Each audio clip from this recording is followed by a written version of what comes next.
예, 하나님 말씀 로마서 5장 5절 한 절만 보겠습니다. 로마서 5장 5절 한 절입니다. 같이 읽겠습니다.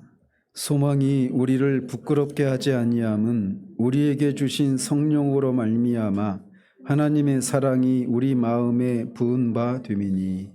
아멘. 예, 지난주에 성화를 촉진한 올바른 성화의 복음이 무엇인가에 대해서 살피다가 멈추었습니다. 좀 흐름을 좀 타기 위해서 앞에 했던 내용 조금 중복되지만 다시 반복을 하면, 우리가 신자들 사이에서 흔히 이렇게 퍼져 있는 생각 중에 하나가, 예수 그리스도를 믿음으로 죄 사함과 의롭다함을 받은 이후에 이제 우리가 거룩한 삶을 살아가는 이 성화의 과정, 이것은 굉장히 어렵다라고 하는 생각을 많이 가지고 있다라는 것입니다. 많은 교인들은 하나님의 무조건적인 은혜로 의롭다함을 받아놓고는 이제 이 하나님의 사랑과 은혜를 지속적으로 누리는 것은 자신들이 얼마나 신앙생활을 잘하는가에 달려있다라고 하는 이런 생각에 사로잡혀 있다라는 거예요. 그런데 그 생각이 잘못되었다라고 하는 것을 인식을 못한 채 그 생각을 가지고 있는 겁니다. 우리가 의롭다함을 받는 것은 우리의 행위가 아니라 예수 그리스도께서 십자가의 죽으심과 부활을 통해서 이루신 일을 믿음으로만 가능합니다. 그래서 칭의의 과정, 우리가 의롭다함을 받는 데 있어서 우리의 행위는 전혀 어떤 기여를 하지 못해요. 그런데 이렇게 칭의에 대해서는 오직 믿음으로만 의롭다함을 받는다라고 하는 것을 바르게 가르치고 강조하면서 성화를 이루어가는 과정에서도 역시 오직 믿음으로만 이루어진다라고 하는 것을 모르거나 또는 자주 있는 경향이 있습니다. 바로 이 지점에서 율법주의가 끼어드는 거예요. 칭의뿐 아니라 성화의 전 과정 역시 오직 믿음의 바탕 위에서 진행되는 것입니다. 즉, 우리는 오직 믿음으로 의롭게 될 뿐만 아니라 오직 믿음으로 거룩하게 되는 겁니다. 그래서 성화는 오직 믿음으로 이루어지는 거예요. 그런데 이 말이 성화를 이루어가는 데 있어서 거룩해지고자 하는 신자의 어떤 노력이나 행함, 열심이 필요하지 않다, 이거를 의미하는 건 아닙니다. 오직 믿음이라고 할 때. 이 말은 성화의 과정에서 인간의 행함이 요구되는데, 이 인간의 행함이 오직 믿음이라고 하는 채널을 통해서 주시는 하나님의 은혜로만 가능하기 때문에 그런 의미에서 오직 믿음으로 성화를 이룬다, 이렇게 얘기를 하고 있는 거예요. 이거를 오해하시면 안 됩니다. 성화를 이루어가는 데 있어서 인간의 그 행함이 반드시 필요합니다. 그래서 골로새서 1장 29절에서도 사도가 그렇게 고백을 하지 않습니까? 이를 위하여 나도 내 속에서 능력으로 역사하시는 이의 역사를 따라 힘을 다하여 수고한다. 그러니까 분명히 사도 자신도 힘을 다해서 수고하는 일이 있어요. 그런데 그것이 어떻게 가능하냐? 자신 안에서 역사하시는 이의 역사, 즉 성령의 역사를 따라서 그런 것이 가능하다라고 얘기를 하는 겁니다. 우리가 의롭다함을 받기 위해서는 십자가에서 대속의 피를 흘리고 죽으신 예수 그리스도를 믿음으로만 가능하다라고 하는 이것에 대해서 이견이 없습니다. 그런데 성화를 이루어가는 일에 있어서도 그 원천 역시, 성화를 이루어가는 그 원천 역시 십자가라고 하는 사실에 대해서는 모르거나 있는 경향이 있다라는 거예요. 그리고 이거를 모르지는 않은데 이것의 중요성, 이것이 얼마나 치명적으로 중요한가에 대해서는 충분히 이해하지 못한 채 또는 가르침받지 못한 채 그냥 그렇게 구원에 대한 감사로 주님을 섬기려고 그렇게 뛰어든단 말이죠. 그래서 우리가 잊지 말아야 될 것은 이 십자가, 우리가 오직 십자가를 바라보는 믿음으로 죄사함과 의롭다함을 얻은 것 같이 오직 십자가의 효력을 의지하는 믿음으로 성화를 이루어간다라고 하는 사실입니다. 십자가로부터 죄를 이기는 능력과 거룩하게 하는 효력이 흘러나와요. 그래서 어떤 분이 얘기하기를 한 나라의 왕이 이제 성매매 종사하는 사람들을 막 붙잡았다가 사면을 해줬습니다. 그 사람들 입장에서는 감사하죠. 그래서 왕이 그 사람들을 사면을 해줬을 때 그 사람들이 감사한 마음으로 왕에게 보답하는 그런 삶을 살려고 하겠죠. 그런데 그것으로는 충분하지가 않아요. 그런데 그렇게 성매매에 종사했던 사람을 사면해 줬을 뿐만 아니라 그 사람 중에 어떤 사람을 자신의 왕비로 삼았다고 생각해 보십시오. 그러면은 이건 또 차원이 다른 겁니다. 죄 용서를 받는 것만으로도 자신의 죄를 용서해 주신 왕에 대해서 충성하고 감사하는 삶을 어느 정도는 살 수 있어요. 그렇지만 그게 한계가 있는 겁니다. 근데 그 사람을 왕비로 삼아줘 버리면 이제는 완전히 다른 처지에 있게 되는 거란 말이에요. 그래서 우리가 십자가를 생각할 때 우리의 모든 죄를 용서해 주신 이 죄 사함의 차원에서만 생각하면 안 된단 말이에요. 근데 많은 경우에 십자가를 우리의 죄 사함과 의롭다함을 받는 영역에서만 생각하는 경향이 많아요. 근데 십자가는 그런 정도가 아니라는 것입니다. 우리가 로마서 6장에서 계속 살펴보고 있는 것처럼 성경이 십자가가 우리가 성화를 이루어가는 데 있어서 그 성화의 원천이라고 말을 하고 있는 거예요. 십자가로부터 죄를 이기는 능력과 거룩하게 살 수 있는 효력이 흘러나옵니다.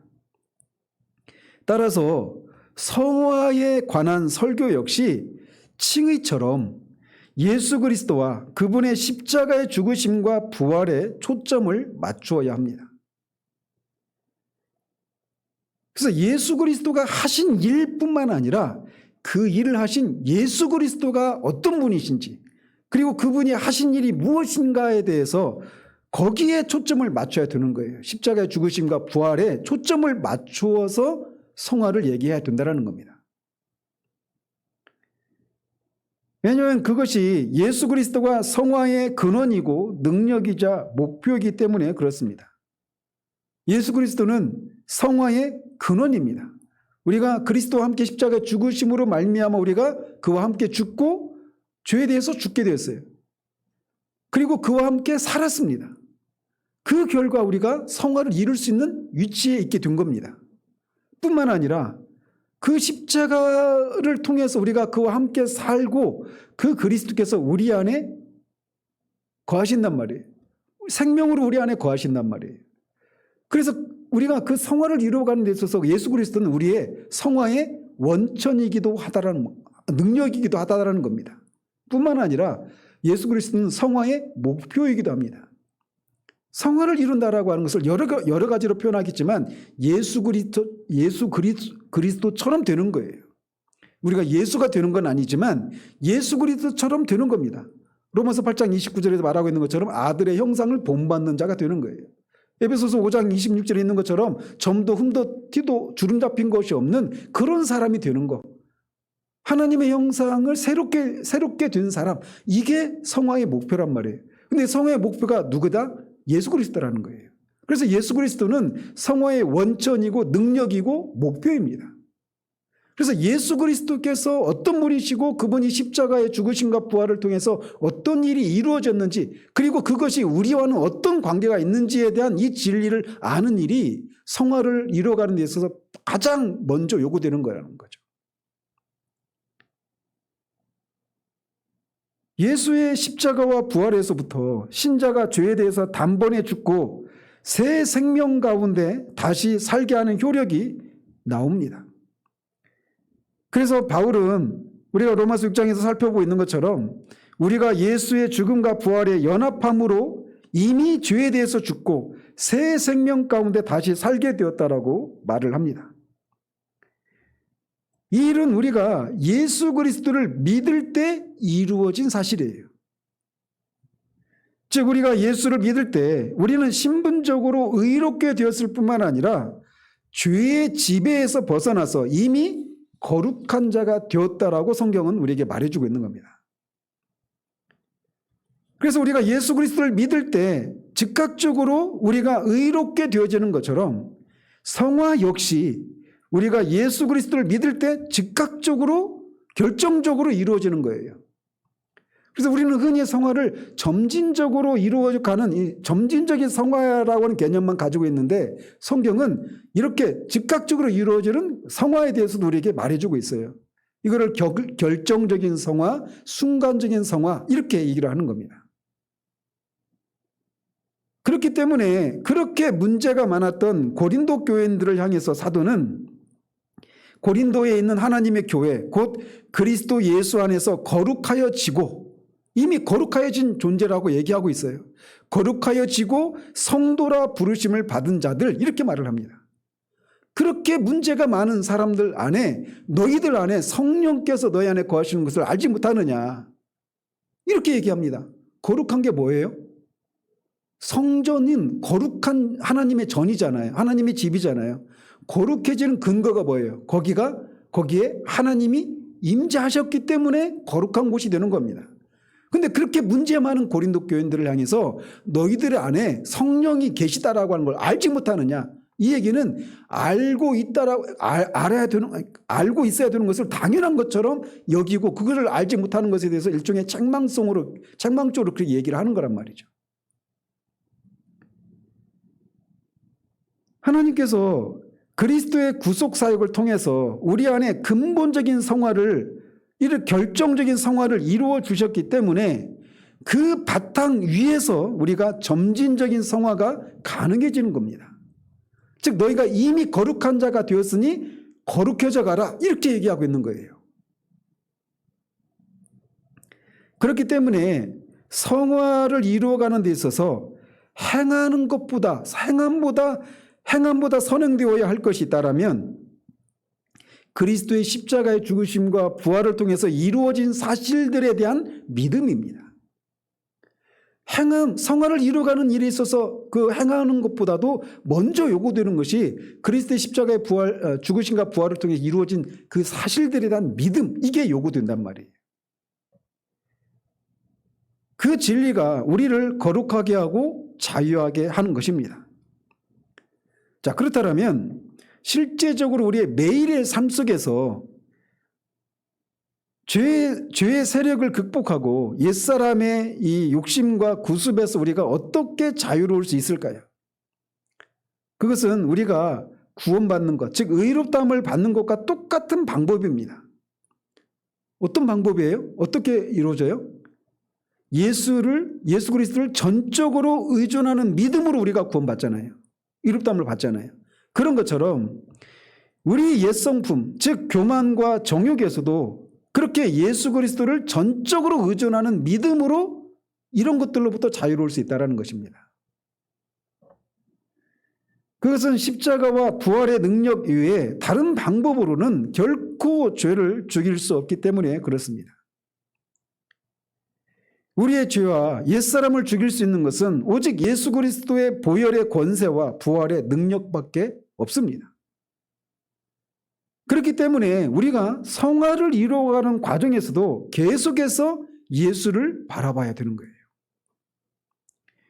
예수 그리스도와 연합함으로 말미암아 참여하게 된 이 결정적인 성화의 은혜, 이미 우리가 거룩해졌다라고 하는 이 성화의 은혜를 지속적으로 의존해야 하는 것입니다. 이것과 함께 이렇게 변화된 사람으로 살도록 인도하시는 성령의 은혜를 의지해야 합니다. 성령 하나님은 예수 그리스도 안에서 일어난 이 결정적인 성화의 사실을 우리의 삶 속에 구체적으로 실현하시는 일을 하시는 분이십니다. 그는 예수 그리스도의 죽음과 부활에서 유출되는 거룩하게 하는 효능을 우리 안에 적용해서 우리가 실제적인 죄에서 자유로운 삶을 살 수 있도록 하시는 일을 하신단 말이죠. 이와 같이 결정적인 성화와 성령의 사역은 상호 긴밀하게 연결되어 있고 이것이 성화를 이루어가는 일에 있어서 근본적인 바탕을 이루는 사실이에요. 자, 지금까지 우리가 어떻게 죄를 이길 수 있는지 어떻게 실제적인 거룩을 이룰 수 있는지 이런 얘기 하고 있지 않죠. 단지 그냥 그리스도의 십자가의 죽으심과 부활을 통해서 어떤 일이 일어났는지, 그리고 그것과 함께 성령께서 우리 안에 내주하고 계시는데 성령께서 어떤 일을 하시는지 이 사실을 지금 먼저 얘기하고 있잖아요. 이거를 아는 것을, 이것의 근거에서 우리가 실제적인 성화를 이루어갈 수가 있는 거란 말이죠. 따라서 성화의 명령을 따라 사는 것은 우리 자신의 힘과 노력에만 맡겨진 그런 사안이 아니라는 겁니다. 오직 예수 그리스도의 은혜에 대한 믿음, 그리고 성령 하나님의 은혜에 대한 의존, 이것을 통해서 가능하다라는 것입니다. 성화를 이루어가는 과정에서의 신자의 책임은 바로 반드시 이 은혜의 토대 위에서 강조되어야 하는 거예요. 그렇기 때문에 설교자는 성화가 우선적으로 인간의 행함이 아니라 삼위 하나님의 놀라운 행하심에 근거한다라고 하는 진리에 좀 더 깊이 주목할 필요가 있어요. 즉 성화에 대한 설교는 우리를 거룩하게 하시고자 우리를 부르신 하나님 아버지의 경륜과 부르심, 그리고 그 뜻을 구체적으로 실현하시는 예수 그리스도의 십자가의 죽으심과 부활, 그리고 성령의 사역에 초점을 맞추어야 하는 겁니다. 이게 중심을 이루고 있어야 되는 거예요. 근데 이게 없이 구원받은 우리가 이제 그런 우리를 구원하신 하나님의 그 사랑에 감사하고 보답하기 위해서 우리가 어떻게 죄를 죽일 수 있을지, 어떻게 실제적인 거룩함을 이룰 수 있을지, 여기에 초점을 둬서는 안 된다는 겁니다. 출발이 거기서는 안 되는 거예요. 우리가 무엇인가를 행하기 전에 이렇게 행하는 것이 가능하도록 하나님이, 성부 하나님이, 성자 하나님이, 성령 하나님이 어떤 일을 하셨고 또 어떤 일을 하고 계시는지 이 사실을 아는 것, 그리고 그 사실에 대한 믿음, 이것에 근거해서 실제적으로 우리가 거룩함을 이루어가는 일들이 가능하다는 것입니다. 그 동시에 이 믿음의 채널을 통해서 주어지는 은혜의 바탕 위에서 신자의 책임의 이런 특징과 중요성을 선명하게 밝혀줘야 하는 거예요. 순서가 이렇습니다. 이 순서가 바뀌면 성화는 이룰 수가 없습니다. 이렇기 때문에 예수 그리스도를 믿음으로 의롭다움을 받는 것은 쉽고 감사한데 이제 그렇게 의롭다움을 받고 구원받은 우리가 성화를 이루어가는 일은 힘들다라고 하는 그런 생각이 지배적인 이유가 바로 여기에서 나오는 거예요. 하나님의 은혜는 신자의 책임을 면제해 주는 것이 아니라 오히려 신자에게 주어진, 신자가 져야 될 그 책임을 온전히 감당할 수 있도록 해주시는 것입니다. 하나님의 은혜만을 의존한 이 믿음은 인간 측에서 아무것도 하지 않는, 주님이 일하시도록 하는 거, 나는 그냥 비껴나는 이런 정적주의가, 수동적인 이런 신앙 형태가 아니라는 겁니다. 오히려 하나님의 은혜를 힘입어서 인간이, 우리가 능동적으로 책임을 수행해가는 이런 역동적인 신앙이라는 거예요. 그래서 앞에서도 인용해 드렸는데 사도가 이렇게 고백을 해요. 이를 위하여 나도 내 속에서 능력으로 역사하시는 이의 역사를 따라 힘을 다하여 수고하노라. 사도도 분명히 자신에게 주어진 책임을 감당하는데 이것이 어떻게 가능하다? 자신 안에서 역사하시는 이의 역사를 따라, 성령의 역사를 따라서 이것이 가능하다라고 얘기를 하는 거예요. 그래서 하나님의 은혜가 성화를 이루어가게 한다, 이 얘기는 우리가 그냥 아무것도 안 하고 수동적으로 비껴나는 이런 게 아니란 말입니다. 힘쓰고 수고하는 것이 있어요. 분명히. 도사가 되는 게 아닙니다. 그런데 이렇게 신자들도 분명히 하나님의 은혜를 통해서 우리가 우리에게 주어진 책임을 수행하는 방식으로 성화를 이루어가는데, 이런 신자의 노력은 은혜를 향한 행위가 아니라는 겁니다. 은혜를 향한 행위가 아니라 은혜로 인한 행위라는 거예요. 즉 다른 말로 은혜를 얻기 위한 노력이 아니라 은혜를 받은 결과 나오는 은혜의 산물이라는 것입니다. 이 차이를 아시겠죠? 다시 말하면 하나님의 은혜를 받는 조건이 아니라 그 은혜의 결과이고 열매라는 거예요. 뭐가? 신자의 노력. 신자에게 주어진 이 책임을 감당하는 이것은 은혜를 얻기 위한 것이 아니라 은혜를 받았기 때문에 나오는 열매라는 것입니다. 근데 우리는 그런 것을 감당할 수 있도록 은혜를 거꾸로인 경우들이 많잖아요. 그래서 항상 하나님의 은혜가 신자의 책임보다 앞서는 겁니다. 자, 우리가 지난주 여기까지 했어요. 자, 그런데 우리가 한국교회에서 흔히 그런 얘기 하죠. 왜 오늘날 한국교회가 이렇게 명목상의 그리스도인이라고 불리는 사람들이 많아졌는가? 여러 가지 원인을 제공해요. 제가 어제도 듣지는 않았는데 어떤 썸네일을 보니까 이 시대에 한국교회가 회복되어야 할 것이 그 교회의 공공성이다. 이런 얘기를 하더라고요. 썸네일이 제목이 그렇게 되어 있더라고요. 뭘 말하려고 할까요? 들어보지는 않았지만. 그러니까 교회가 이 사회에 어떤 선하고 어떤 이런 일들, 우리끼리만 이렇게 모여서 은혜를 누리고 이런 게 아니라 공공성을 드러내는 이런 걸 해야 된다. 이렇게 얘기를 하는 거예요. 제목만 보고도 뭘 말하려고 하는지 알겠더라고요. 그리고 그거 딱 보는 순간 잘못 짚으셨네. 이런 생각이 들더라고요. 어쨌든 한국교회가 왜 오늘날 이렇게 교회의 어떤 윤리적인 수준이 이렇게 사회보다도 못할 정도가 되었는가라고 하는 이런 얘기를 듣는 시대란 말이에요. 우리가 안타깝게도. 그런데 그런 원인에 대해서 여러 가지를 얘기를 합니다. 근데 그 중에 하나가 칭의 교리를 지나치게 강조했기 때문이다. 이렇게 주장하는 사람들이 있어요.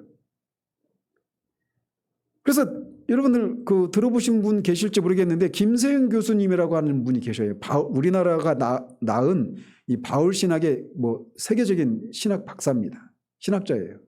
아주 우리나라에서 나온 가장 유명한 신학자, 권위 있는 신학자 이렇게 평가를 받는 분입니다. 근데 그분이 그런 명칭을 쓰지는 않았지만 우리는 한국교회 문제가 바로 거기에 있다 이렇게 진단을 하고 그분이 그런 명칭을 쓰지 않았지만 그분이 주장하는 내용이 그렇기 때문에 이제 다른 비평하는 분들이 붙인 명칭인데 소위 유보된 칭의를 주장합니다. 그분이. 그러니까 예수 그리스도를 믿음으로 우리가 그 즉각적으로 의롭다움을 받는다. 이게 우리가 믿는 거잖아요. 근데 이 칭의를 예수 그리스도의 심판대 앞에 우리가 설 때까지 칭의가 유보되어 있다. 이렇게 얘기를 하는 거예요. 자, 이렇게 되면 어떻게 될까요? 사람들이 더 이제 주님을 위해서 거룩한 삶을 살려고 하는 이런 삶이 있겠죠. 마치 돌아가시기 전에 부모님들이 살아생전에는 자식들한테 유산을 미리 나눠주면 다시 안 찾아버리는 그런 자식들 있잖아요. 그러니까 돌아가실 때까지 계속 유산을 꽉 쥐고 있어야 계속 자식들이 와서 효도를 하는 것처럼 그런 식으로 얘기하는 상황까지 왔어요. 그런데 한국교회 문제는 칭의를 너무 많이 전하는 데 있는 것이 아닙니다. 오히려 칭의를 바르게 전하지 못한 것 때문에 성화가 이어지지 않는 이 삶이 초래된 거란 말이에요. 우리가 로마서에서 살피고 있는 것이 그것 아닙니까? 우리가 예수 그리스도를 믿음으로 의롭다함을 받고 죄가 더한 것에 은혜가 더한다라고 하는 이 사도의 복음을 듣고 그러면 우리가 은혜를 더하기 위해서 죄 가운데 거해도 되느냐라고 하는 이런 반박을 하지 않습니까? 그러면서 그 생각이 얼토당토하는 가능하지도 않은 생각이다라고 하는 것을 얘기를 하잖아요. 우리가 예수 그리스도를 믿었을 때 우리에게 일어난 일들이 무엇인가를 말해주는 것을 통해서 말이죠. 칭의에 대한 성경적인 가르침과 이해는 항상 성화를 증진시킵니다. 칭의 때문에 성화가 안 나타나는 것이 아니라 바른 칭의 교리를 전하면 반드시 성화의 삶이 따라 나오게 되어 있어요. 그런데 그게 없다. 그 얘기는 칭의 교리를 잘못 전했다라는 것입니다.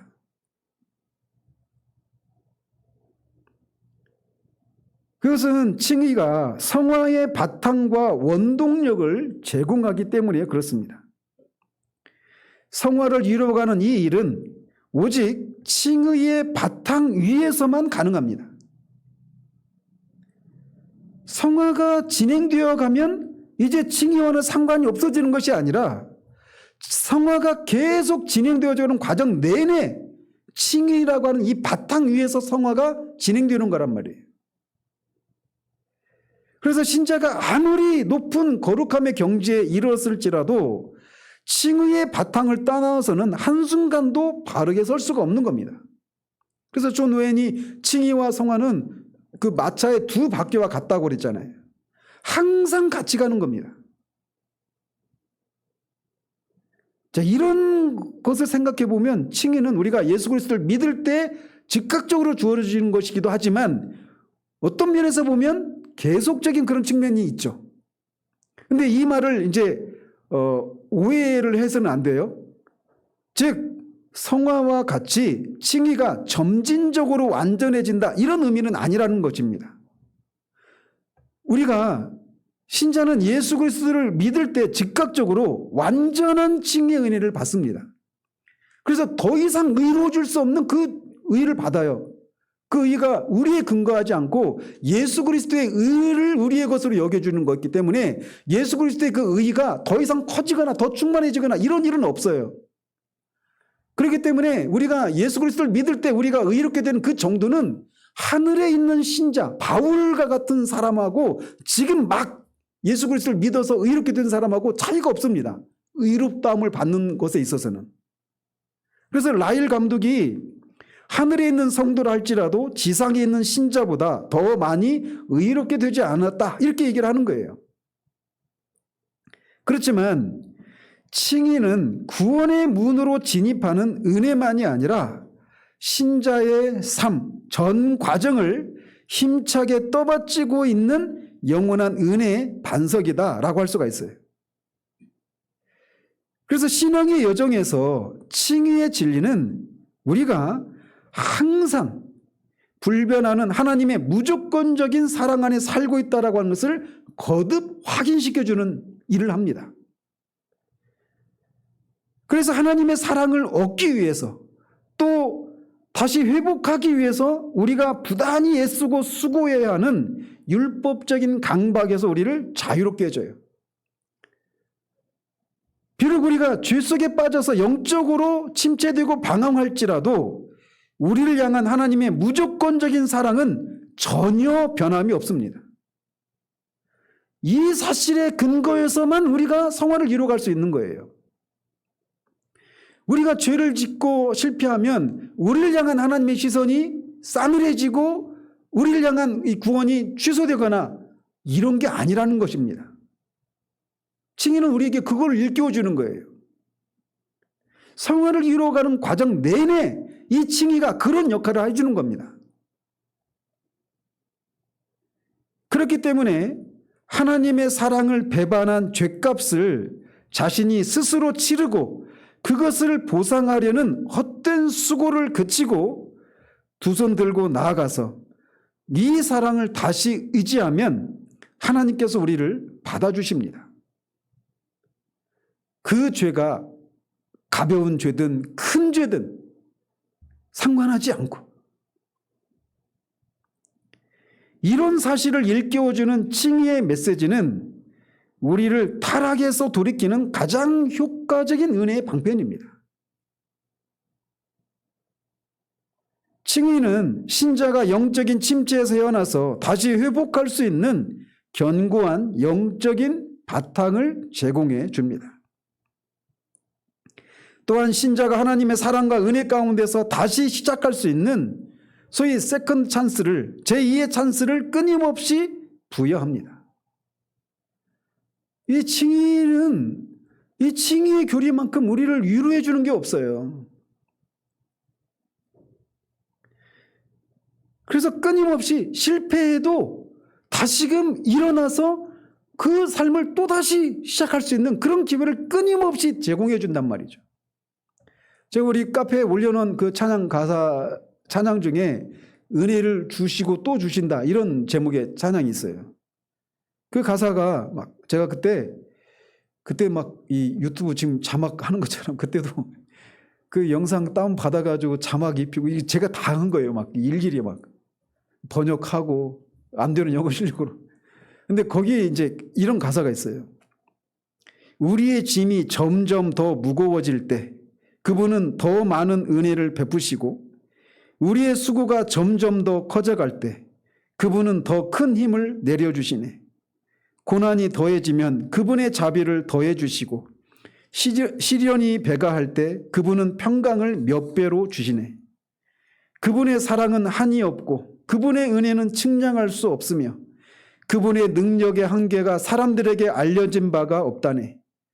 예수님 안에 있는 그분의 무한한 부요함으로부터 그분은 주시고 주시며 또 다시 주신다네. 우리의 인내의 창고가 고갈될 때, 반나절도 가기 전에 우리의 힘이 떨어질 때, 우리가 쌓아둔 자원이 바닥에 이를 때 우리 아버지의 베푸심은 이제 막 본격적으로 시작되었을 뿐이라네.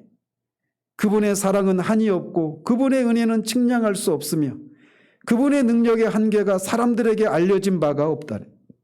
예수님 안에 있는 그분의 무한한 부요함으로부터 그분은 주시고 주시며 또다시 주신다네. 이 칭의는 이렇게 우리가 하나님 앞에 실패했을 때라도 다시금 일어설 수 있는 근거를 제공해줘요. 그래서 범죄한 자기 백성을 부르시는 이 하나님의 말씀에는 항상 칭의의 복음이 담겨 있습니다. 그래서 여러분들이 구약의 선지서들을 읽을 때 보면 항상 두 가지죠. 이 타락한 패역한 이 이스라엘 백성들을 하나님이 그 죄에서 돌이키지 않으면 심판하시겠다라는 이 죄에 대한 책망과 경고, 심판에 대한 경고, 이것과 함께 그것으로 끝나는 것이 아니라 항상 뭐가 따라와요? 이들을 하나님의 영광을 위해서 반드시 너희들을 내가 회복하겠다, 회복시켜주겠다. 이게 선지서들을 읽을 때 여러분이 항상 발견되는 메시지입니다. 하나님은 범죄한 그의 백성을 엄중하게 징계하셔서 정신 차리고 회개하게 하시는 동시에 칭의의 메시지로 그들을 위로하십니다. 그래서 죄를 지적하고 책망하는 설교만으로 타락한 이들을 돌이킬 수 없습니다. 이스보아의 그 겨울 옷을 입고 외투를 입고 가는 나그네 옷 벗기는 거, 바람과 해 얘기가 나오죠. 하나님은 그들의 많은 죄악에도 불구하고 그들을 향한 하나님의 지극히 큰 사랑이 변함이 없다라고 하는 사실을 성령의 감화로 그들이 다시 깨닫게 될 때 그들은 사랑하는 아버지 품으로 돌아오게 되는 것입니다. 그 역사 가운데서 계속 반복되었던 이 부흥의 역사 때마다 항상 반복되어 나타났던 것이 바로 이런 메시지였어요. 죄에 대한 날카로운 지적과 함께 하나님의 사랑과 은혜를 강조한 칭의의 복음이 항상 선포되었단 말이죠. 부흥의 때마다. 그것을 볼 때 우리 시대도 어느 때보다도 부흥이 필요한 시대입니다. 그만큼 오늘날 한국교회에 시급하게 요구되는 것이 있다면 진정한 회개와 칭의를 전하는 설교가 다시 되살아나는 거예요. 이런 한국교회를 향한 하나님의 심판과 이 경고에 대한 메시지로만 그들이 돌이키는 것이 아니라 칭의의 메시지가 필요하다는 겁니다. 물론 그 역사를 보면 우리가 로마서를 살펴보고 있는 것처럼 칭의의 교리는 항상 자칫 잘못하면 남용되기 쉬운 위험한 교리가 될 수가 있습니다. 성령의 은혜가 없이 메마른 이론으로만 칭의의 진리를 전할 때 그렇게 전해지는 메시지는 죄인의 심령을 하나님의 사랑에 감동시켜서 죄에서 돌이키고 하나님께 돌아오게 하는 그런 결과를 만들어내기보다는 오히려 죄를 아주 가볍게 생각하는 그런 결과를 만들어냅니다. 성령의 감화하심이 없는 메마른 옳은 교리 이것만큼 오히려 역효과를 불러내는 그런 설교가 없어요. 그래서 말씀과 성령의 긴밀한 연결성에 대한 이 중대한 이 통찰을 소홀히 한 결과 강단에서 선포되는 말씀이 이 말씀의 불씨를 지피는 성령의 불길을 잃고 이론적으로 바른 교리에만 매달리는 이런 어떤 주지주의적인 기독교 지성만 강조하는 이런 경향으로 치우칠 때가 많았던 겁니다. 그래서 로이드 존스는 항상 설교를 그렇게 정의를 해요. 로직 온 파이어. 그러니까 로직은 논리입니다. 논리. 그러니까 차가운 논리 그리고 파이어 불이에요. 그러니까 그 얼음에 있는 불과 같은 이런 역설적인 표현이죠. 설교는 지극히 논리적이어야 한다는 겁니다. 논리적이고 성경적이어야 해요. 그러니까 무슨 말을 하는지를 인간의 이성으로 논리적으로 이해할 수 있는 그런 논리가 있어야 된다는 겁니다. 탄탄하고 조직적이고 논리적인 그런 사고에 근거한 설교여야 한다는 거예요. 그런데 그것만으로는 안 된다는 겁니다. 파이어, 성령의 불이 같이 있어야 되는 거예요. 이 두 가지가 같이 있어야 된단 말이죠.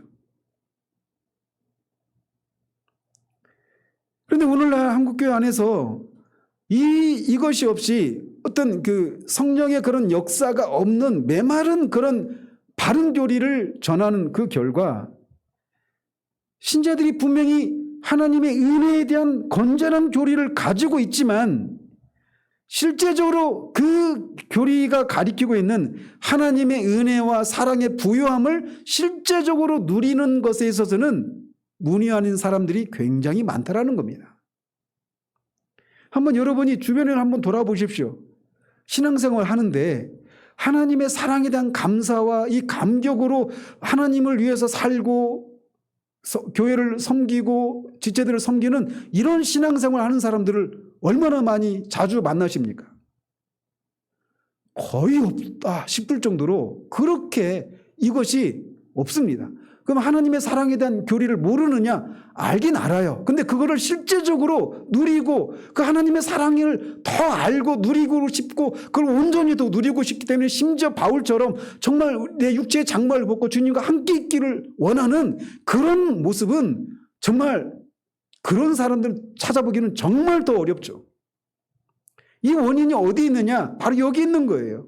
성령의 감화가 없이 전해지는 올바르지만 메마른 그 설교, 이런 것이 오히려 사람들에게 더 우리를 이렇게 은혜를 더 누리지 못하게 되는 역효과를 불러냈다라는 겁니다. 그래서 이런 걸 얘기하면 나도 알아, 다 안다고 대답하죠. 근데 누리고 있지를 못한단 말이에요. 저는 설교자로서 이런 부분이 정말 어떤 때는 화가 나고 너무 안타까워요. 왜냐하면 제 가족들도 그런 상황 가운데 있으니까. 은혜의 교리가 다 머릿속에만 갇혀 있고 우리의 전 인격과 삶을 관통해서 우리의 전 존재를 바꿔놓는 그런 능력 있는 말씀으로 역사를 못하고 있는 거예요. 복음사역의 두 축은 십자가의 도와 성령입니다. 십자가를 통해서 밝히 계시된 죄인을 향한 하나님의 놀라운 은혜와 사랑에 대한 설득력 있고 논리적인 진술, 이것과 함께 이 십자가의 도가 증가하는 사랑과 은혜의 실체를 죄인의 심령에 실제적으로 체험적으로 와닿게 하는 성령의 사역이 한데 어우러질 때 비로소 효과적인 복음 사역의 결과가 맺어지는 겁니다. 십자가를 통해서 계시된 하나님의 사랑을 성령의 감동으로 전파할 때 죄인은 자신의 죄인됨을 깊이 자각하고 그런 죄인을 용서해 주시고 받아주시는 하나님의 놀라운 사랑에 압도되는 겁니다. 이 큰 하나님의 사랑이 성령으로 말미암아 그들 마음속에 부음받을 때 죄인들은 복음의 설복이 되는 거예요. 여러분들이 처음 회심할 때 다 이런 과정을 통해서 의심을 했을 것입니다. 이 하나님의 사랑만이 죄인들을 구원할 수 있는 비결이고 그들의 강팍한 마음을 녹이는 유일한 능력입니다. 우리는 변치 않는 무조건적인 하나님의 사랑 안에 계속해서 살고 있습니다. 그런데 왜 이 사랑이 머릿속으로만 이해되고 우리의 가슴에 불을 지피는 그런 방식으로 와닿지 않을까요? 어떻게 칭의 교리가 말하는 놀라운 사랑의 실체가 우리 마음에 체험되고 우리 삶을 움직이는 추진력으로 작용될 수 있을까요? 그래서 한 가지 대답밖에 없습니다. 성령의 사역으로만, 성령의 역사하심으로만 가능하다라는 겁니다. 성령은 사랑의 영이십니다.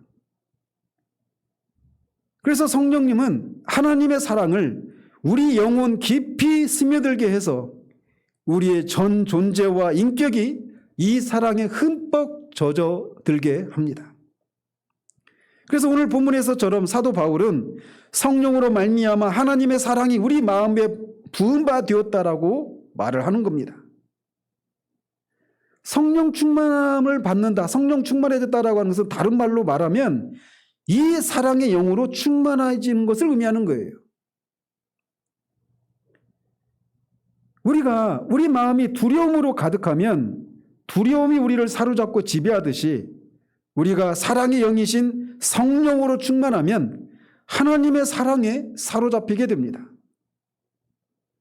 그리고 그 사랑이 우리 삶을 지배하는 강력한 영향력으로 작용해서 그 사랑의 강권함에 이끌림을 받고 살게 됩니다. 이렇게 우리의 심령이 하나님의 사랑에 매료되고 우리가 이 사랑에 사로잡힌 바 되면 우리는 너무나 자연스럽게 이 하나님을 위해서 거룩한 삶을 살아가게 되는 거예요.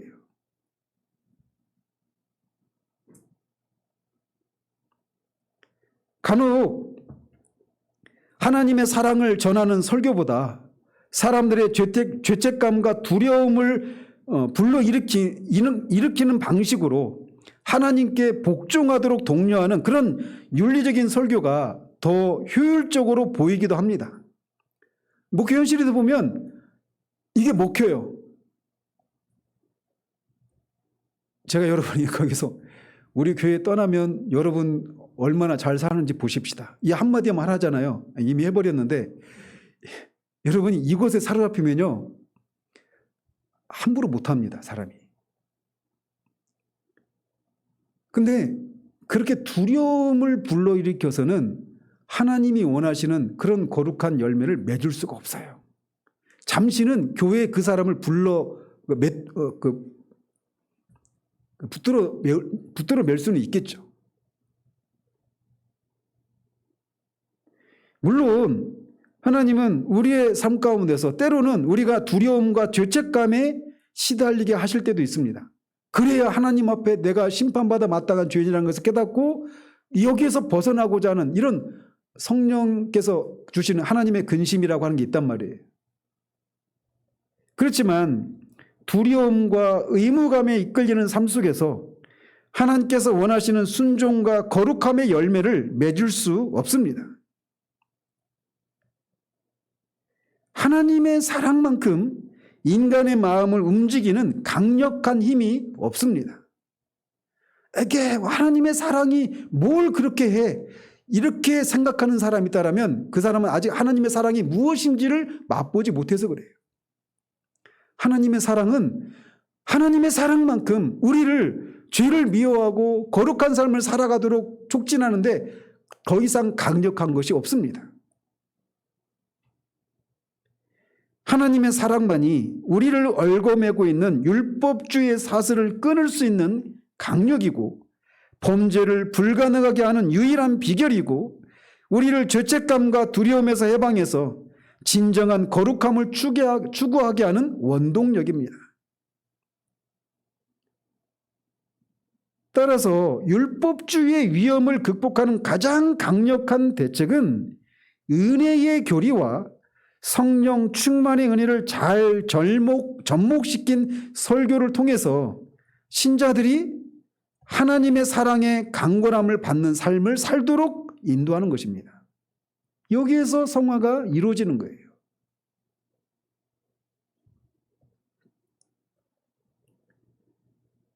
이 사랑의 영으로 우리가 인도함을 받을 때 우리는 율법주의에서부터 진정한 자유로움을 누리게 됩니다. 그래서 어거스틴은 어떻게까지 얘기했냐면요. 한번 잘 들어보십시오. 만약 당신이 하나님을 참으로 사랑한다면 당신의 마음이 원하는 대로 행할 수 있을 것이다. 이렇게 얘기를 했습니다. 언뜻 들으면 하나님을 사랑한다고 하는 이 미명하에 아무렇게나 살아도 된다고 말하는 것처럼 들릴 수 있어요. 근데 지금 그가 말하고 있는 건 뭐냐면 하나님을 사랑하는 삶 속에 진정한 자유로움이 있다라고 하는 것을 말하고 있는 거예요. 하나님을 진정으로 사랑한다면 자연히 하나님의 기쁘신 뜻을 사랑하게 되고 그 뜻대로 살고 싶어지는 겁니다. 그래서 자기가 하고 싶은 대로 행하지만 그것은 다름 아닌 하나님께서 원하시는 바를 행하는 것이 된다. 이런 지조로 얘기를 하는 거예요. 이것같이 자유로운 것이 어디 있습니까? 나의 품은 뜻 주의 뜻같이 되게 하여 주소서. 이 찬양 가사 있죠. 찬양이.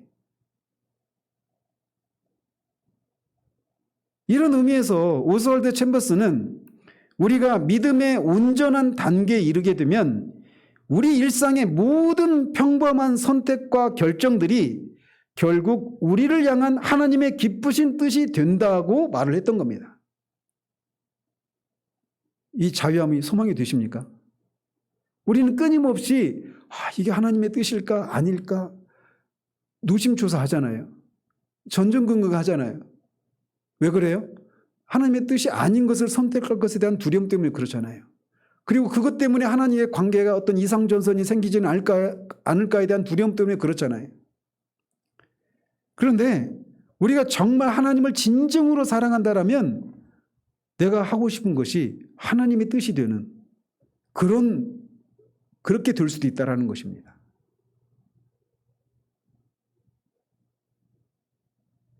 하나님의 뜻을 아는 비결이 그렇다면 하나님의 뜻을 아는 비결이 뭐라는 겁니까?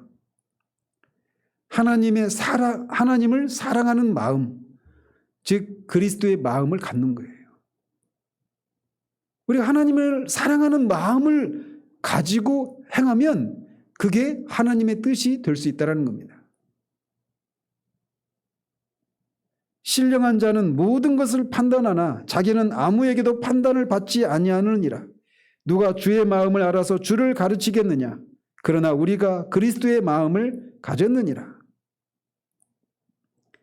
하나님의 뜻은 딱딱하고 차가운 마음으로 율법의 조항들을 막 뒤져가면서 법적으로 따지고 교리적으로 분석해서 이거 이렇게 되면 하나님의 뜻이고 아니고 이렇게 해서 알아내는 것이 아니라는 겁니다. 하나님을 진정으로 사랑하는 마음. 여기에서 하나님의 뜻이 자유롭게 분별되는 거예요. 그러니까 점점 우리가 하나님과의 관계가 깊어질수록 자유함이 찾아오는 겁니다. 자유함이. 전통적으로 개혁교회 전통에서는 신자의 삶을 율법의 제3용법을 따라서 계명을 지키는 삶으로 이해를 합니다. 그래서 우리가 웨스트민스터 신앙고백서도 그렇고 하이델베르크 요리문답도 우리가 지금 하고 있는데 여기서 보면 신자의 삶을 10계명을 지키는 삶이라고 하는 관점으로 논하고 있죠. 그렇잖아요. 그러니까 구원받은 신자가 어떻게 감사를 표하는 삶을 살 것인가 라고 말하면서 얘기하는 게 바로 10계명이란 말이에요. 10계명을 따라 사는 삶. 이게 감사의 삶이다. 신자의 삶이다. 이렇게 말하고 있단 말이에요. 근데 이런 관점이 그리스도인의 삶이 무율법주의적인 삶이 아니라 율법의 참된 의미를 실현시키는 삶이라고 하는 것을 강조하고 있다는 면에서는 굉장히 장점을 가지고 있습니다. 근데 제가 말씀드렸죠. 여기에 좀 이렇게 성령 안에서의 그런 성령의 인도하심과 이런 부분에서 좀 이런 부분이 좀 약하다 이런 얘기를 말씀드렸잖아요. 왜 그런 얘기를 하느냐면 이 신약 성경에 특별히 바울 서신을 보면 바울이 규정하는 신자의 삶은 우선적으로 성령 안에서의 삶이라고 하는 관점에서 신자의 삶을 바라보고 있어요. 여러분이 바울 서신 한번 보십시오. 제가 막 이틀에 한 번씩 지금 바울 서신 읽고 있거든요. 근데 보면 계속해서 신자의 삶이 성령 안에서의 삶이에요. 성령을 따라 사는 삶, 성령의 인도를 받는 삶. 이게 신자의 삶이에요. 다른 게 아니에요. 신자의 삶이라고 하는 건. 근데 우리는 흔히 신자의 삶은 어떤 우리가 그리스도인을 신자로서 살아야 될 이런저런 삶의 규칙들 이걸 따라서 성령의 도우시는 힘을 힘입어서 살아가는 거 이런 관점으로 정도로 이해하잖아요. 이런 정도로. 그런데 바울은 아예 신자의 삶을 성령 안에서의 삶이다 이렇게 규정하고 있단 말이에요.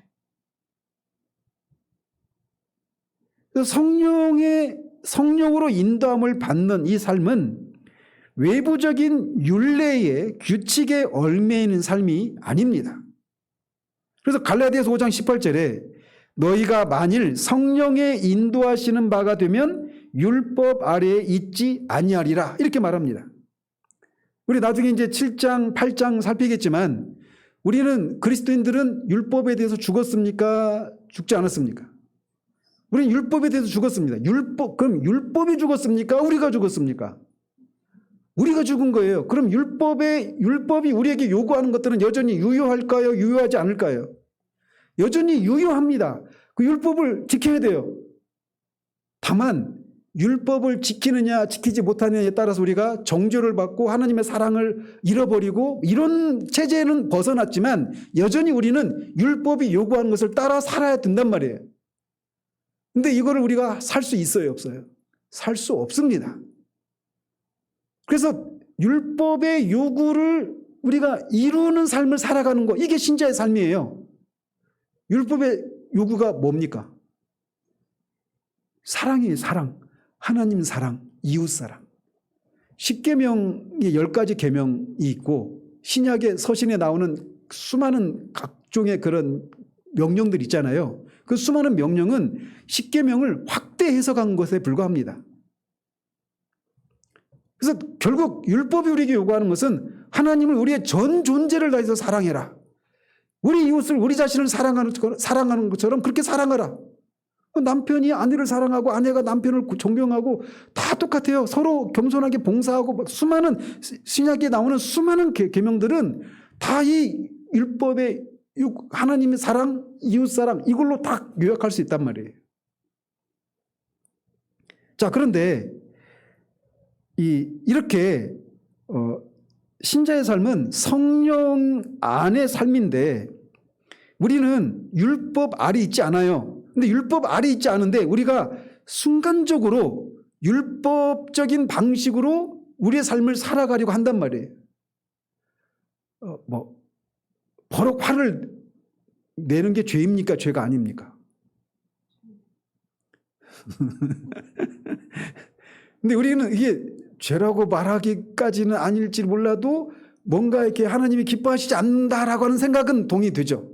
그리고 우리도 그렇게 살고 싶지 않죠. 근데 그것이 어떤 식으로 율법적으로 작용을 합니까? 그러니까 그게 율법적으로 작용할 때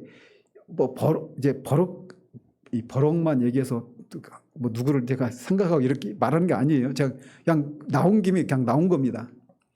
제가 이런 얘기까지 해서 조금 죄송한데, 근데 어쨌든 우리가 뭔가를 이렇게 해야 된다, 저렇게 해야 된다라고 어떤 규칙을 딱 세워놓으면 그거를 지키면 하나님이 나를 인정하시고 사랑하시고 기뻐하신다. 또 이거를 지키지 않으면 사랑하지 않으시고 인정하지 않으신다. 이렇게 되면 벌써 율법적으로 생각하고 있는 거란 말이에요. 근데 우리는 너무나도 쉽게 그렇게 가죠. 그죠? 그래서 우리가 율법 아래 있지 않은데 우리가 율법 아래 있게 되는 경우들이 너무나 많아요. 근데 그렇게 되지 않는 방법이 뭐라고요? 성령의 인도하시는 바가 되면, 즉 성령의 인도하심을 따라 성령께서 인도하시는 대로 순종해서 따라가면, 성령을 쫓아 살면 율법 아래 있지 않게 된다는 거예요. 물론 아무런 객관적인 지침이 없이 주관적인, 우리 안에서 주관적으로 일어나는 충동과 욕망과 소견을 따라서 무질서하게 사는 삶도 아닙니다. 그래서 그런 경우 많잖아요. 로버트 멍어 그 책에 나왔나요? 다른 책인가? 어떤 책인지 제가 기억이 안 나는데, 어떤 사람이 끊임없이 성령의 인도하심을 따라 살아가야 된다는 거예요. 그러니까 이제 계속해서 막 모든 것들을 성령께 묻고 성령께서 나한테 지시하신 대로 따라가려고 하는 겁니다. 오늘은 밖에 나갔는데 양말을 한쪽만 신고 나간 거예요. 왼쪽을 신을까요? 안 신을까요? 신으라고 한 것 같아요. 신었어. 오른쪽은 신을까요? 말까요? 아무래도 말씀 안 하셔. 안 신고 나간 거예요. 그러니까 이 성령의 인도하심을 받는다라고 하는 것은 그런 걸 의미하는 건 아니죠. 그래서 성령님은 어떤 거를 따라서 우리를 인도하시느냐면, 주님의 새 계명이라고 불렀던 사랑의 법을 따라서 우리를 인도하시는 겁니다. 따라서 성령을 따라 사는 것과 성령을 따라 사는 것은 율법과 상충된 삶일까요? 아닐까요? 아니죠. 왜 그럴까요? 율법이 요구하는 게 사랑이잖아요. 성령께서는 우리를 주님의 새 계명, 즉 사랑의 법에 따라 우리를 인도하신단 말이에요. 근데 율법은 하나님을 사랑하고 이웃을 사랑하라고 우리에게 요구하는 거예요. 그러니까 결국은 성령의 인도하심을 따라 사는 것이 사랑의 법을 따라 살아가는 것이고, 결국 그것은 율법을 따라 살아가는 거란 말이에요. 그러니까 율법의 요구를 이루는 삶인 거예요. 성령의 인도하심을 따르면. 그래서 우리가 성령의 인도하심을 따르면 율법의 요구를 이루는 것이 가능하다는 것이죠. 어떤 사람들은 우리는 율법을 지킬 수 없다. 율법을 지키려고 하는 것은 아담의 그 타락한 본성을 자기가 하나님이 되고자 하는 그런 타락한 본성에서 나온 것이다. 똥이다. 이렇게 얘기하는 사람이 있어요. 그건 잘못된 거예요. 그건 반쪽만 안 겁니다.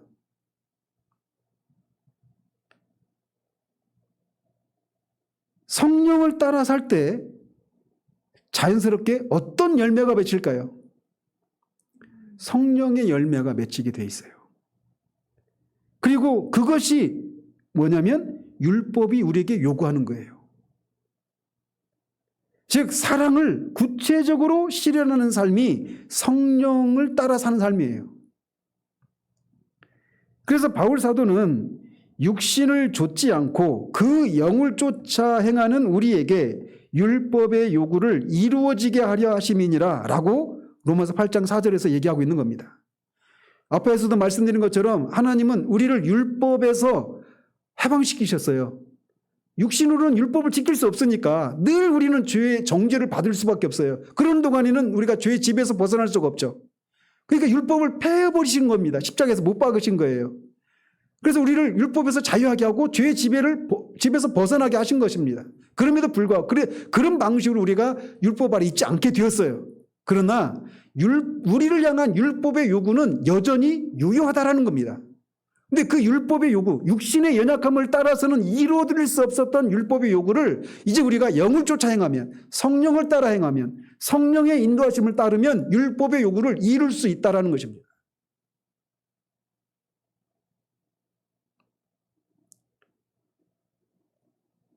이게 신자가 가지고 있는 신분이고 지위이고 특권이에요. 나가서 이 성화의 과정을 이 성령 안의 삶으로 바울이 보고 있다고 그랬잖아요. 이런 관점은 율법을 지키는 어떤 바른 행위보다 율법의 참된 의미를 전인적으로 구현하는 새로운 인격, 즉 성령의 열매에 더 초점을 맞추고 있습니다. 우리는 흔히 거룩함을 이루어간다 라고 할 때, 여러분이 아침마다 큐티를 할 때 우리가 그 흔히 하는 큐티 방식이 뭐예요? 오늘 보면 딱 보고 이 말씀에서 말하는 거, 우리 해야 될 거, 하지 말아야 될 거, 이런 몇 가지 규칙 딱 가지고 오늘 이렇게 해야지, 이렇게 하지 말아야지, 이렇게 하면서 큐티를 하잖아요. 거의 대부분. 근데 이 신자의 삶은 이렇게 율법의 어떤 이 율법을 이렇게 바르게 그 하나하나를 지켜나가는 이런 관점으로 신자의 삶을 바울은 이해하지 않고 성령에 의해서 우리 전 인적으로, 전 존재적으로 구현되는 성령의 열매에 더 초점을 맞추고 있다는 겁니다. 또 신자의 삶이라고 하는 것을 성령 안의 삶이다 이렇게 규정하고 이런 관점으로 보는 것은 계명을 지키는 삶을 가능하게 하는 능력이 신자 안에 내주하시는 성령으로부터 주어진다라고 하는 것을 강조하는 그런 것이기도 해요. 따라서 그리스도인의 삶을 계명을 지키는 삶뿐 아니라 성령의 자유와 능력 안에서의 삶으로 가르칠 때 성화의 메시지는 율법적인 경향을 벗어버리고 참된 복음으로 새롭게 거듭날 수 있는 겁니다. 자, 왜 이거를 시작했습니까? 지난주와 이번 주에 뭐가 화두가 되어서 이걸 다루기 시작했어요? 왜 신자가 그 지난주부터거든요. 지금 이게 4주째인데 왜 신자가 성장하지 않는가? 이 문제를 가지고 시작했잖아요. 원인이 뭐라고 그랬어요? 무율법주의적이고 율법주의적인 이 가르침 때문에 그렇다 얘기를 했죠. 그러면서 특별히 오늘날 현대교회 안에서는 무율법주의적인 이런 성향 가르침보다는 율법적인 이런 가르침이 우리를 성화를 이루는 삶이 힘들고 어렵고 가능하지 않은 것처럼 생각하게 만드는 주요 원인이다라고 하는 것을 말씀드렸죠, 지난주에. 그래서 이 율법주의의 사슬에서 우리가 벗어나야 돼요. 근데 이 율법주의의 사슬에서 벗어나는 것은 어떤 겁니까? 그러니까 율법은 행위잖아요, 행위. 우리가 어떻게 하느냐에 따라서 우리가 성화를 이룬다 이렇게 생각하는 것은 율법주의란 말이에요. 근데 이 율법주의 사슬에서 벗어나는 거, 이 율법의 행위에 반대되는 개념이 뭐예요? 행위에 반대되는 개념은 은혜죠, 은혜. 그러니까 행위는 내가 하는 거잖아요. 그죠? 믿음은 그 은혜가 우리에게 임하는 수단이고, 그러니까 결국은 내가 하는 것이 아니라 나를 그런 삶을 살아가도록 어떤 외부에서 그런 은혜가 우리에게 주어지는 것을 통해서 이룬다라고 하는 이 가르침이 있을 때 비로소 이 바탕 위에서 성화가 가능하다라는 거예요. 그럴 때만 우리가 율법주의적인 이 사슬에서 벗어나서 성화를 이루는 일에 있어서 성장이 가능하다라는 겁니다. 그러면 은혜의 내용이 뭐예요? 예수 그리스도의 십자가의 죽으심과 부활을 통해서 우리가 죄에 대해서 죽고 그와 함께 살아서 우리가 새 본성을 소유한 사람이 되었다. 우리가 죄에 대해서, 율법에 대해서, 사망에 대해서, 사탄에 대해서, 사탄의 지배에서 벗어난 사람들이다. 이 사실. 그 플러스 또 뭐예요? 그것을 믿는 믿음. 그러니까 은혜죠. 우리 밖에서 이루어진 일이니까. 이 그리스도를 통한 이 은혜를 믿는 믿음. 플러스 그 다음에 성령께서 우리 안에 내주에 계신다라고 하는 거. 그래서 성령을 따라서 살 때 우리가 율법의 요구를 이룰 수 있다라고 하는 성령의 은혜를 전적으로 의지하는 이 믿음. 이 은혜, 성령의 은혜를 의지하는 믿음, 의지하는 거. 예수 그리스도의 십자가의 죽으심과 부활, 그리고 성령의 역사하심. 그리고 이런 것이 가능하도록 하기 위해서 그렇게 할 때 우리는 가만히 있어요? 아니죠. 우리도 우리 안에서 어떤 책임이 있단 말이에요. 근데 우리에게 주어진 그 책임을 수행하는 것이 가능하도록 하는 게 뭡니까? 하나님의 은혜라고 그랬잖아요. 하나님의 은혜. 하나님의 은혜가 우리 가운데 임할 때 그 은혜를 힘입어서 우리에게 주어진 이 책임을 수행할 수 있다는 거예요. 근데 하나님의 은혜가 임한다라고 할 때 그 구체적인 게 뭐라고 그랬어요? 그 은혜가 우리 가운데 역사하게 하시는 분이 누구라고요? 성령님이시죠. 근데 성령님은 어떤 영이시다? 사랑의 영이시다. 사랑의 영. 그러니까 하나님의 은혜가 우리 가운데 임한다는 얘기는 성령께서 우리에게 하나님의 사랑을 부어주신다는 겁니다. 강권적으로 하나님의 사랑을 우리에게 부어주셔서 하나님을 사랑하는 마음으로 죄를 미워하고 하나님을 사랑하는 마음으로 실제적인 거룩을 이루어가는 거예요. 이것이 있을 때 우리가 성화를 이루는 것이 그 은혜로 이루는 것이 가능하게 된다는 것입니다. 그래서 그것이 될 때 이게 이루어질 때 우리가 율법주의 사슬에서 벗어나서 실제적인 그런 성장이 가능하게 되는 거예요. 그래서 이걸 단순화시켜서 말하면, 한마디로 말하면 성령의 인도하심을 쫓아 살면 된다는 겁니다. 성령의 인도하심을 쫓아서 살면 우리가 한 걸음 한 걸음 그렇게 삶을 살아가다 보면 어느새 우리 안에 우리가 생각할 수 없었던 그런 그리스도를 닮은 성품들이 우리 안에 생기고 성령의 열매들이 맺혀 가는 것들을 보게 되는 거예요. 그런데 이 시점에서 우리가 기억해야 될 게 뭐냐면 자신의 변화를 가장 늦게 알아보는 사람이 누군지 아십니까? 우리 자신이에요. 모세가 자기 얼굴에 있는 하나님의 영광을 반영하는 그 빛이 있었다라고 하는 것을 자신만 몰랐잖아요. 다른 사람 다 아는데. 그런 것처럼 성령의 인도하심을 쫓아 살면 매일매일 뭐 주식 체크하듯이 주가 체크하듯이 막 내 성장이 이만큼 됐고 저만큼 됐고 막 이렇게 모른다고 우리는. 근데 다른 사람이 그걸 알아보는 거예요.